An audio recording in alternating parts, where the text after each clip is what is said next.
On the old man's first day back at work, he seemed a bit helpless in front of the computer that hadn't even been turned on yet. The guy with glasses noticed his confusion but didn't laugh. Instead, he gently tapped the keyboard, indicating how to start the computer.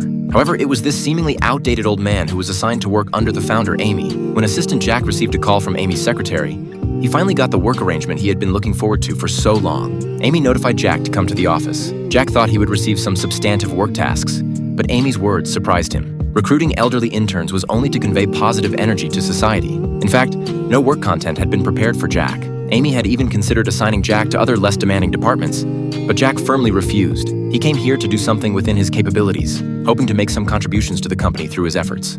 However, as time passed, Jack's inbox still had no work instructions. Despite this, he wasn't discouraged. Instead, his enthusiasm for work grew even stronger.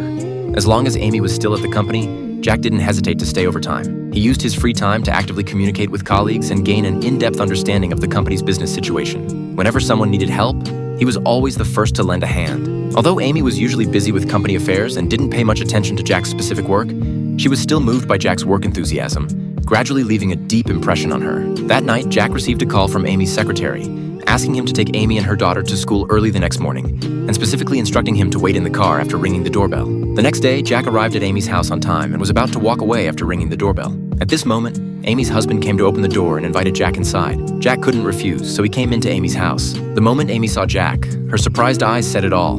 Amy didn't want colleagues to get involved in her family matters. So, on the way out, Amy sent a text message to her colleagues, asking them to transfer Jack to another department. That day, Amy was working overtime at the company and happened to notice that Jack hadn't left his workstation. So, she brought the food in her hand to Jack's desk, and the two of them chatted like friends for the first time. Amy was very curious about what Jack did before. Jack humbly mentioned that he was the president of a printing factory before retiring, and the work location was the same as the current one. Amy was utterly surprised. Amy could suddenly understand Jack's long-standing enthusiasm for work. He had devoted 40 years of his life here. The casual chat outside of work made Amy feel a long-lost sense of relaxation and ease.